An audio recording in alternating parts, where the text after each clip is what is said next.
loves, my name is Mayuri Pandey and welcome to my new video. It's Sunday Solution episode 30 और आज के episode में 5 emails हैं और बहुत ही मस्ती ईमेल्स हैं आज के, तो पूरा वीडियो देखो and enjoy this video and follow me on social media. Instagram और फेसबुक पे फॉलो करो और चैनल को सब्सक्राइब करके नोटिफिकेशन ऑन करो। तो मैं पहला मेल पढ़ती हूँ, बहुत ही छोटा सा है ये। Actually, I'm in relation for a long time, about 3 years. First we think that we are soulmate, then after time goes we fight among each other for some lame reasons. But the most fighting issue is about time giving. I always keep some personal time for her to talk, but she have problems all the time. Like today I have to do so many work, that's why. Or when we are talking, she will receive random calls. These type of issues or problems are happening, but when I tell her about these, then she always tell me to get married. Then all of her time she will give it to me. These are the problems going, that's why I ask for your help. थोड़ा सा आपको discuss करना चाहिए, क्योंकि conversation अगर daily होती है आप लोगों की तो उसका एक फिक्स टाइम होना चाहिए। अगर वो होगा तो वो भी खुद को फ्री रख पाएगी अपने सारे काम निपटा के आपके लिए, जैसे आप खुद को फ्री रखते हो उसके लिए। अगर आप दोनों का काम इतना अलग है और रूटीन अलग है तो ऑब्वियसली दिक्कत होगी इफ़ उसको नहीं मालूम होगा कि आप कब फ्री होने वाले हो। और इफ़ आप ऐसे एक्सपेक्ट करते रहोगे कि काश अभी वो ऑनलाइन आ जाए या काश अभी बात हो जाए क्योंकि मैं सारा कुछ निपटा के बैठा हूँ और मेरा भी मन है बात करने का, तो ऐसे नहीं होता है। तो आप उनसे बात करो और थोड़ा सा सब्र रखो, जानो उसको, समझो कि किस टाइम पे वो ज़्यादा इत्मीनान से बात करती है आपसे। एंड बाकी तो सही बोल रही है कि अगर इतने ज़्यादा टाइम चाहिए तो शादी कर लो ना उससे। एंड ऑब्वियसली हर कोई हर टाइम ऑनलाइन नहीं रह पाता है, एंड इट्स गुड थिंग कि वो अपने रियल लाइफ में ज़्यादा चीज़ें करती है, ज़्यादा काम करती है या फ़ोन पे ज़्यादा वक्त नहीं बिताती है। तो आफ्टर मैरिज आपको ही ये चीज़ अच्छी लगेगी कि वो फ़ोन में नहीं लगी रहेगी पूरे वक्त। अच्छा, अब मैं सेकेंड ईमेल पढ़ती हूँ। मेरी एक कॉलेज में फ्रेंड है, मुझे वो बहुत पसंद है। मुझे ये नहीं पता था कि मैं उसे लाइक करता हूँ या फिर मुझे वो बहुत अच्छी लगने लगी है। वो बिल्कुल मेरी तरह है। कभी कभी लगता है कि वो मेरी सोलमेट है, मतलब हमारी कंडीशन थिंकिंग बहुत सिमिलर है और मुझे उससे बात करना बहुत अच्छा लगता है। प्रॉब्लम ये है कि वो अब एक रिलेशनशिप में है और बहुत अच्छा लगता है उसको वो, उसका बॉयफ्रेंड। तो इसमें क्या प्रॉब्लम है भाई, उसका बॉयफ्रेंड उसको अच्छा ही लगेगा ना, सबको लगता है। और वो दोनों रिलेशनशिप का अच्छा चल रहा है उनका। बहुत बार किसी और लड़की की वजह से उनकी लड़ाई होती है, वो मुझसे सब शेयर करती है। उसका ट्रस्ट ब्रेक कर चुका है वो, उसका बॉयफ्रेंड 1-2 बार। मैं चाहता हूँ कि वो उसे छोड़ दे और मेरे साथ रहे। उसने मुझे बहुत बार फ्रेंड जोन किया है, करने की कोशिश की है बिड़ू या ब्रो बोल के, बट मैंने उससे हर बार बोल दिया है कि मैं फ्रेंड जोन नहीं होना चाहता हूँ। मैं उससे अपनी सारी फीलिंग शेयर करता हूँ और मैं उसकी हर प्रॉब्लम में उसका साथ रहता हूँ। मैंने बहुत कोशिश की मैं उससे दूर हो जाऊँ, पर खुश नहीं रहती है वो। बार बार उसकी कंडीशन देख के मेरे को फिर बात करनी पड़ती है। मैं उससे और खुद को खुश देखना चाहता हूँ और चाहता हूँ कि वो ब्रेकअप कर ले और मेरे साथ रहे। मैं थक गया हूँ अपने आप को रोक रोक कर, पर मैं नहीं रह पा रहा हूँ और मुझे अब लगता है कि रोकना नहीं चाहिए। एक ही लाइफ है जो आपका है, उसके लिए आपको फाइट करनी चाहिए। I am confused, please help. जो आपका है, ये लाइन तो उसके बॉयफ्रेंड को बोलनी चाहिए। मतलब आई एम नॉट सीइंग कि उसका बॉयफ्रेंड उसका सोलमेट है और या आप उसके सोलमेट हो, या आप कैसे डिसाइड कर लोगे। मतलब इफ़ आपके मन में जैसा है वैसा वो नहीं फील करती है, उसके मन में वैसा कुछ नहीं है, वो आपको इतना करीब नहीं समझती है या उस नज़र से नहीं देखती है, बिड़ू या ब्रो बोलती है, तो कैसे आप उसके सोलमेट हुए। लाइक मैं या आप, कोई भी नहीं डिसाइड करेगा कि उसका सोलमेट कौन है। वो उसकी फीलिंग है कि वो किसको अपने सबसे ज़्यादा करीब समझती है। और आप उसके लिए बस एक ऐसे दोस्त हो जिस पे वो ट्रस्ट करती है कि आप हर हाल में उसको समझोगे, लेकिन आप नहीं समझ रहे हो। आप तो उसके कमज़ोर होते रिश्ते का फ़ायदा उठाना चाह रहे हो, उसका ब्रेकअप कराना चाह रहे हो, तो ये तो गलत है ना। उनको उनके हाल पे छोड़ दो। अगर वो बहुत ज़्यादा प्रॉब्लम्स आपको बताती भी है हमेशा हमेशा, तो ये हो सकता है कि वो सिर्फ अपना मन हल्का करने के लिए बताती होगी। बिकॉज अगर इतनी ही ज़्यादा प्रॉब्लम होती तो वो खुद ही उसको छोड़ देती ना। तो इफ़ आपको ज़्यादा नहीं सुनना है या इन चीज़ों में नहीं उलझना है, तो आप उसको साफ कहो कि देख, तुम दोनों की प्रॉब्लम्स मुझे बताने से नहीं ठीक होगी, तो मुझे बताने की बजाय तुम दोनों को डिस्कस करना चाहिए। और मैं तेरा दोस्त हूँ तो मैं तुझे ज़्यादा कुछ नहीं कह सकता, मेरे भी कुछ दायरे हैं।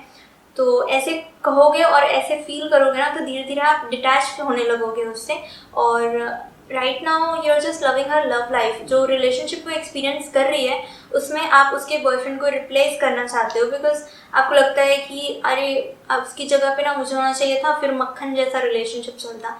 तो ये मक्खन जैसे रिलेशनशिप की डिज़ायर ना अपनी वाली के साथ पूरी करना, अभी उनको खुश रहने दो, वो खुश हैं तो। एंड थोड़ी बहुत प्रॉब्लम्स तो आती ही हैं और मन हल्का करने के लिए आपसे डिस्कस कर लेती है, तो ये कोई बहुत बड़ी बात नहीं है। ये थर्ड ईमेल है। I am your subscriber from YouTube, I really need someone help, I feel like I am deep depression, please ma'am listen and tell me what to do. Ma'am मैं चंडीगढ़ में आईटी सेक्टर में job करता हूँ, तो मेरी एक college met का message आया और वो भी जॉब करती है, तो उसने मेरे को मैसेज किया कि उसको किसी काम में वो फंस गई है तो मैं उसकी हेल्प करूँ।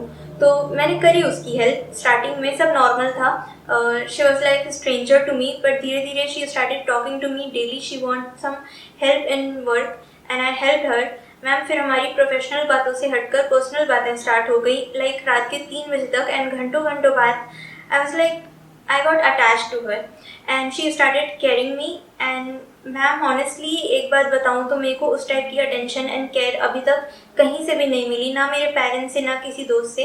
बचपन से मैं एक्सपेक्ट करता था कि इमोशनल सपोर्ट या कोई इतना ज़्यादा मेरा ख्याल रखे या मुझे सोचे फ्रॉम समवन टू, वो लड़की सपोर्ट करने लगी। But one day she said कि मैं आपसे डेली कॉल पे बात नहीं कर पाऊँगी बिकॉज घर पे सब नोटिस करते हैं। तो मैंने समझा कि नो प्रॉब्लम, घर पे कहते होंगे उसको कुछ, तो लड़कियों को इश्यूज होते हैं, रिस्ट्रिक्शंस वगैरह होती होंगी। But one day she text me कि मेरी आदत मत डालो, मतलब मेरे को इतना अटैच करके शी सेड कि मेरी आदत मत डालो। I really got hurt emotionally and ma'am I also support her whenever she need me, चाहे रात के 3 बजे हो या 1। But ma'am one day I handle situation and मैंने उससे बात निकलवा ली कि किसी तरह। शी सेड कि मैं पहले कुछ टाइम के लिए पॉज पे थी, मतलब किसी से भी बात नहीं करती थी सिवाय तुम्हारे। तो मतलब she use me emotionally and intellectually because I was very bright student college में and I was best among all students. But now ma'am like कुछ दिन पहले ही I text her on Facebook but she didn't even seen my message. अब ma'am वो call तक नहीं के लिए मना करती है एंड शी सेड कि मेरे को अच्छा नहीं लगता है। Last week I asked her कि आप मेरे को एफबी पर बात क्यों नहीं करते हो, तो शी सेड कि फेसबुक यूज़ नहीं करती। पर उसी time I saw her available on Messenger and I send her screenshot and she reply कि I am going to sleep bye. मैंने भी बात दबा दी। Ma'am now it hurts too much, मैं सच बताऊँ मैं इसकी वजह से वो काम भी नहीं कर पा रहा हूँ और मैं कभी I'm like numb. Now I can't feel happiness. Now I can't feel sadness. Now ma'am पिछले 3 मंथ से हर रोज़ रोता रहता हूँ, ज़ोर ज़ोर से चिल्लाता हूँ, खुश नहीं रह पाता हूँ। कुछ खाने का मन नहीं करता है, किसी से मिलने का मन नहीं करता है, सब कुछ उस लड़की की वजह से। अब मैं किसी भी दोस्त से बात नहीं करता हूँ, मेरा मन ही नहीं करता है। किसी से भी लड़ पड़ता हूँ। अल्कोहल और ड्रग्स तक तो नहीं गया हूँ, लेकिन सेल्फ हार्म तक करने लग गया हूँ, like scars on my arms. I don't know ma'am मैं क्या करूँ, मुझे कुछ समझ नहीं आ रहा है। I don't want to die, I literally crying while I am texting you. मेरी जॉब भी है, मैं उसमें भी अपने आप को बिजी रखता हूँ, still that doesn't work. Upon office colleague के साथ भी लड़ पड़ता हूँ छोटी छोटी बात पे, like one day someone took my pen and I started shouting on her. ना ही मैं कुछ करने का मन करता है, ना प्लीज़ आप हेल्प करो। एंड मैम इस लड़की से पहले मैं बहुत ही खुश था, like I was 100% complete in my self. मैं खुद की कंपनी इंजॉय करता था, किसी से कुछ एक्सपेक्टेशन नहीं, बस खुद पे काम करता था और ट्रैवलिंग, बस खुश रहता था।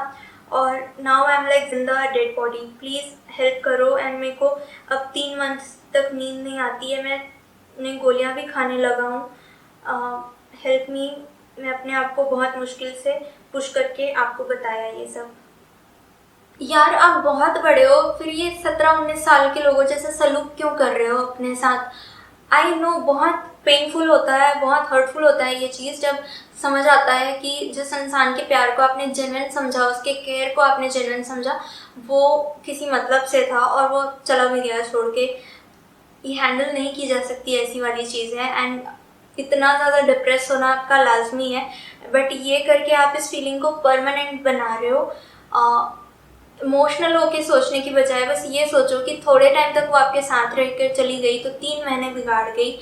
जस्ट इमेजिन अगर उसको नहीं रियलाइज़ होता कि वो अपनी आदत ना डलवाए आपको, या वो इतना ज़्यादा आपसे अटैच ना हो, बिकॉज वो आपके साथ हमेशा नहीं रह सकती और वो ऐसे कंटिन्यू करती रहती। 1-2 साल में आप लोग अगर रिलेशनशिप एक्सपीरियंस कर लेते तो फिर तो वर्स्ट सिचुएशन हो जाती, फिर आप उससे कैसे बाहर आते। तो यू शुड फील थैंकफुल कि वो चीज़ नहीं हुई और अभी तो सब कुछ अंडर कंट्रोल है, तो सब कुछ ठीक हो जाएगा धीरे धीरे। आपका एम है अपने आप को वापस पाना, ना कि उस गर्ल की मौजूदगी को क्रेव करना। You want yourself back, not old one. You need to build your new self जो स्ट्रॉन्गर एंड बेटर हो। और इसके लिए आप न्यू प्लेसेस पे जाओ, न्यू वेबसाइट्स पे जाओ जहाँ पे फन एक्टिविटीज़ होती हो। और मैं ज़्यादा कुछ नहीं बता पाऊँगी यार, मैं आपको एक चीज़ सजेस्ट करना चाहती हूँ कि मेरी दी ने बहुत ही अच्छा वीडियो बनाया है और डिप्रेशन के टॉपिक्स को उन्होंने कवर किए हैं, तो मैं आपको वो प्लेलिस्ट सजेस्ट करना चाहूँगी। इधर कार्ड पे भी दूँगी, नीचे डिस्क्रिप्शन में भी लिंक है और एंड स्क्रीन पे भी होगा वो वीडियो प्लेलिस्ट। तो वो प्लीज़ आप देखो, बिकॉज आपका डिप्रेशन एक छोटे से पैराग्राफ के आंसर से नहीं कुछ भी हेल्प मिलने वाला है, तो वो प्लीज़ देखो आप। ये छोटा है ईमेल, 4th ईमेल है। हाय मयूरी, ब्रेकअप को 4 महीने हो गए हैं मेरे, अब उसकी शादी भी तय हो गई है। सोच के मैं रात भर नहीं सो पाता हूँ, रोता भी बहुत हूँ। अब इंतज़ार करके भी कोई फ़ायदा नहीं है क्योंकि वो मुझे हमेशा के लिए छोड़ के जा रही है। ऐसी सिचुएशन में मैं अपने आप को संभाल नहीं पा रहा हूँ, चाह के भी मैं किसी और की तरफ अट्रैक्ट नहीं हो पा रहा हूँ। ऐसे सिचुएशन में मैं क्या करूँ? प्लीज़ रिप्लाई कीजिएगा क्योंकि आपका एडवाइस मेरे लिए बहुत मैटर करता है। Your good विशर। बिछड़ने का दुख तो सबको होता है और रिलेशनशिप जब टूट रहा था तब आपको बचाने की पूरी कोशिश करनी चाहिए थी। आई एम श्योर आपने की भी होगी। अगर नहीं की तो अब उसके बारे में सोच के कोई फ़ायदा नहीं है, पर अगर की है तो आपको अच्छा ही सोचना चाहिए कि आपने अपना 100% दिया उस रिलेशन को बचाने के लिए और फिर भी नहीं बच पाया। तो अब ये डेस्टिनी है और चीज़ें होती हैं, आपको पीछे का सोचना ही नहीं है, बस पॉजिटिव चीज़ें बोलनी है खुद को तब तक, रोज़ रोज़, जब तक आपका दिल मान नहीं लेता। और मूव ऑन करवाओ खुद को, क्योंकि अब बस आगे आगे का ही सोचना है। आगे की लाइफ है, आगे के आपके डिसीजंस हैं और कुछ चीज़ें होनी ही नहीं होती हैं फ्यूचर में, बिकॉज हम फ्यूचर नहीं जानते हैं तो हमें नहीं पता रहता है कि हमारे लिए आगे जाके क्या सही है। तो जो भी होता है अच्छे के लिए होता है। प्लीज़ सैड मत रहो और इसको पॉजिटिवली लो और खुद को स्ट्रॉन्ग बनाए रखो। अब जो टाइटल देख के आपने वीडियो ओपन किया है ये वो ईमेल है। हाय मयूरी, आपने पहले भी मेरे कुछ डाउट्स को क्लियर किया था। आपकी एक यूट्यूब वीडियो सॉरी, आपकी एक, इन्होंने यूट्यूब लिखा है तो मैं क्या करूँ यार, यूट्यूब वीडियो की कमेंट्स में थैंक यू फॉर दैट। बात यह है कि मेरी लाइफ में कोई है पिछले 1.5 साल से, उसके साथ मेरा रिलेशनशिप बहुत अच्छा था। कुछ टाइम तक हम बहुत अच्छे से बात करते थे, अभी भी अच्छा है, पर बीच बीच में इस बात पे बहस होने लगती है कि तुम मुझे टाइम नहीं देती हो, ऐसे बोलता है। फिर वो पता नहीं मुझे क्या हो गया है, काफ़ी टाइम से मुझे उससे बहुत ज़्यादा बात करने का मन नहीं होता है। जैसे एक हैप्पी रिलेशनशिप में होता है, सबको फेस पे स्माइल आ जाती है। अभी हम 8-10 बार ही मिले हैं, वो भी फ्रेंड्स के साथ ही, कोई प्राइवेट में नहीं मिले, कभी भी टाइम स्पेंड नहीं किया। वो कहता है कि उसे मुझसे बहुत ज़्यादा प्यार है, वो रोने भी लगता है कभी कभी, बट मेरे मन में उतना ज़्यादा कुछ नहीं है। मैंने ये रिलेशनशिप बहुत जल्दबाजी में शुरू किया था, या कह सकते हैं कि सिर्फ एक्सेप्ट किया था। बात यह है कि हमारी कास्ट प्रॉब्लम है, मैं ब्राह्मण हूँ और वो दूसरे कास्ट का है। तो वो कहता है कि उसके घर वाले हमारी शादी नहीं कराएंगे क्योंकि कास्ट अलग है और वो मांगलिक है, मैं नहीं हूँ। तो जब तक साथ है रह लो, किसी की भी शादी होगी तब देखा जाएगा। मेरा एक फैमिली फ्रेंड है जो मुझे 3 साल से लाइक करता है, मेरे दिल में भी 5-10% है उसके लिए कुछ, बट मैं रिलेशनशिप में हूँ तो इसलिए मैं ध्यान नहीं दे रही थी कभी भी। हम एक सिस्टर की शादी में मिले, 2-4 दिन बहुत अच्छे से साथ में थे, हंसी मजाक मस्ती होती थी। वो मुझसे बहुत ज़्यादा अट्रैक्टेड फील करने लगा। अब बोल रहा है कि मैं उसे सब कुछ बता दिया है, तो वो बोल रहा है कि मुझे लाइक करता है और मेरे साथ रिलेशनशिप में आना चाहता है। हम फैमिली फ्रेंड्स हैं, फैमिली मेम्बर नहीं है वो मेरा। वो बहुत ही ज़्यादा बैड फील कर रहा है जब से मैंने उसको बताया है कि मैं रिलेशनशिप में हूँ और मेरा रिलेशन ऐसा है करके, तो मुझे उसके लिए बहुत बुरा लग रहा है।